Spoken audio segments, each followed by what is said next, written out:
C'est un grand plaisir de vous accueillir à notre colloque Risque Pays COFAS 2017. Je suis très heureux de vous voir si nombreux, clients, partenaires, experts, journalistes, ou, je l'espère, futurs clients ou partenaires du groupe COFAS. Vous êtes nombreux à vous être déplacés de province et même de l'étranger pour cette occasion.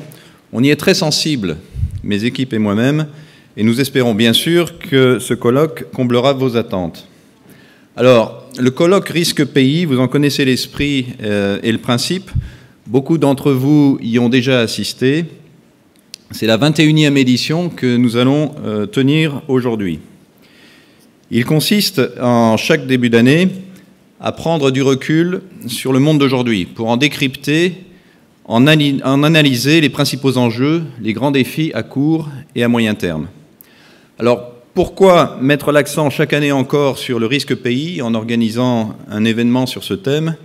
Tout simplement pour permettre aux entreprises de tenter de mieux anticiper et de mieux se préparer aux événements qui échappent à leur contrôle et qui sont générateurs de risques. Ces tendances, chez COFAS, on les lit en permanence à travers le prisme de l'assurance crédit, nourri par les informations que l'on collecte chaque jour à travers le monde, mais aussi par le témoignage d'experts reconnus qui viennent d'horizons différents. Aujourd'hui, nous aurons la grande chance de bénéficier de la présence d'éminents spécialistes qui vont s'exprimer devant nous et que je remercie d'avoir accepté notre invitation.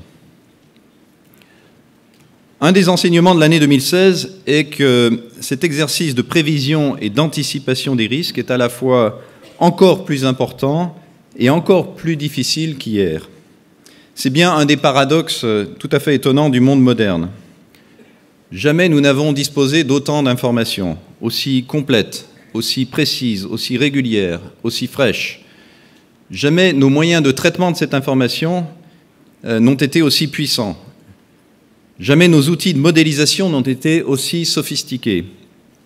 Il y a 6 ans déjà, ce qui semble la préhistoire au regard de la vitesse d'évolution du digital, les Nations Unies affirmaient que plus de données avaient été créées en 2011 que dans toute l'histoire de l'humanité. Aujourd'hui, une voiture peut se conduire toute seule, votre téléphone portable peut vous réserver une table de restaurant à l'autre bout du monde sur simple commande vocale. On peut envoyer un robot se poser à des millions de kilomètres sur une comète de quelques centaines de mètres de diamètre. Mais, vous l'avez vu, on ne sait toujours pas prévoir le résultat d'une élection, même à 1 heure de la clôture du scrutin. Et encore moins l'évolution du cours du pétrole dans les 3 semaines qui viennent. Qui avait anticipé il y a 1 an, voire il y a 3 mois, l'issue de l'élection présidentielle américaine, ou celle du référendum britannique sur le Brexit, ou encore la tournure que prendrait la politique des Philippines? La liste de ces surprises politiques en 2016 est longue. Et une phrase me hante dans ce contexte, elle me vient de Jean-Marie Doménac, qui était mon professeur de sciences politiques. Avant les élections présidentielles de 1988, il disait « Je n'ai aucune idée de qui va gagner, mais venez me voir après et je vous expliquerai pourquoi c'était évident ». Aux États-Unis et en Europe de l'Ouest, les origines des changements politiques observés en 2016 sont multiples, et en partie liées aux contextes socio-culturels locaux. Mais le sentiment de déclassement social qui résulte des effets de la crise de 2008-2009 a sans aucun doute joué un rôle fondamental. Il pourrait aussi affecter les nombreux scrutins à venir cette année en Allemagne, aux Pays-Bas et bien sûr en France. Ce constat est d'ailleurs tout aussi valable pour les pays émergents. Certes, leurs classes moyennes sont toujours en expansion rapide, mais dans un contexte de croissance bien moins favorable qu'au cours des 10 dernières années. La croissance des émergents a en effet été divisée par 2 entre 2010 et 2016. Alors, quand on dit croissance ralentie, montée du chômage, augmentation des inégalités de revenus, sentiment de déclassement, on a tous les ferments de bouleversements politiques qui deviennent imprévisibles. C'est donc le paradoxe de la situation actuelle.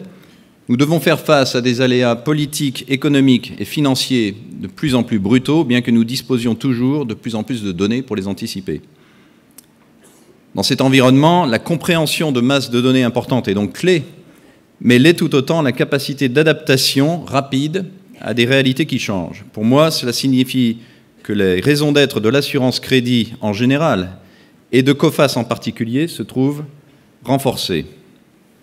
Car, au-delà des raisons profondes des changements que nous allons essayer de déchiffrer ensemble aujourd'hui, il est plus important que jamais pour les entreprises et pour ceux qui les financent de savoir gérer le risque de crédit au jour le jour, de façon sûre, avec des outils éprouvés, des experts confirmés, une infrastructure robuste et mondialisée. Et à défaut de les avoir prédits à long terme, de faire face efficacement aux inévitables surprises et ruptures que nous réserve l'avenir économique. Pour cela, Coface dispose d'un réseau unique de 4500 experts qui sont répartis sur 67 pays à travers le monde pour aider les acteurs de l'économie mondiale dans cette tâche. Depuis 70 ans déjà, elle aide les entreprises à gérer le risque d'impayés partout à travers le monde. La volatilité dont on est en train de parler est bien loin de signifier une banalisation de notre métier. Au contraire, c'est en continuant d'investir dans notre infrastructure et en renforçant notre capacité à être un acteur agile, flexible, à l'écoute, global et connecté que nous allons pouvoir mieux servir nos clients où qu'ils se trouvent. Nous avons donc mis en place, à la fin de l'année 2016, un plan à 3 ans que nous avons baptisé du nom de Fit to Win, c'est très anglo-saxon, qui vise justement à renforcer encore notre infrastructure en matière de gestion de l'information crédit, en matière de souscription des risques, de technologie, de digitalisation des processus, d'expertise sectorielle, d'innovation produit et de services. Il repose sur la mise en place de 4 valeurs fortes: le service au client, l'expertise, la collaboration et le courage, car il en faut pour décider sûrement dans un monde de plus en plus incertain. Mais vous êtes certainement impatients d'aborder les différents thèmes du colloque, et donc on va passer au programme. Nous entamerons cette journée par la question centrale de l'évolution du risque géopolitique mondial, 4 jours seulement après la passation de pouvoir entre Barack Obama et Donald Trump. De multiples questions se posent à l'aune de ce changement. Quelle sera la politique étrangère du nouveau président des États-Unis? Quel but poursuit-il? Le traité de libre-échange transatlantique a-t-il encore un avenir? L'isolationnisme est-il la nouvelle règle? Quelles sont les perspectives pour l'OTAN?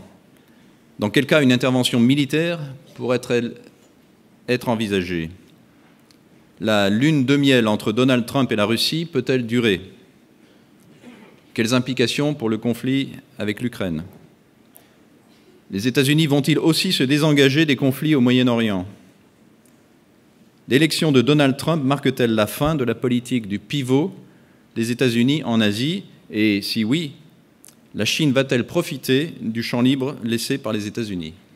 Vous voyez qu'il y a de quoi se poser des questions. Pour la deuxième partie de ce colloque, nous nous tournerons vers l'Europe. Après une année 2016 qui a été marquée par des événements politiques qui ont fragilisé le projet européen, comme le référendum britannique sur le Brexit, les élections législatives en Espagne ou encore le référendum en Italie sur la réforme constitutionnelle, l'Europe est-elle condamnée à se réinventer? C'est la question que nous allons poser avant le déjeuner à Henri de Castres, qui nous a fait l'honneur d'accepter notre invitation.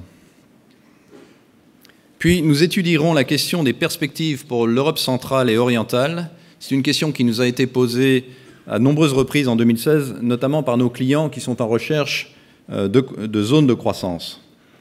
En effet, dans l'environnement politique incertain et le contexte économique chahuté qu'ont connu les émergents ces 2 dernières années, cette partie de l'Europe a semblé, paradoxalement, mieux tirer son épingle du jeu.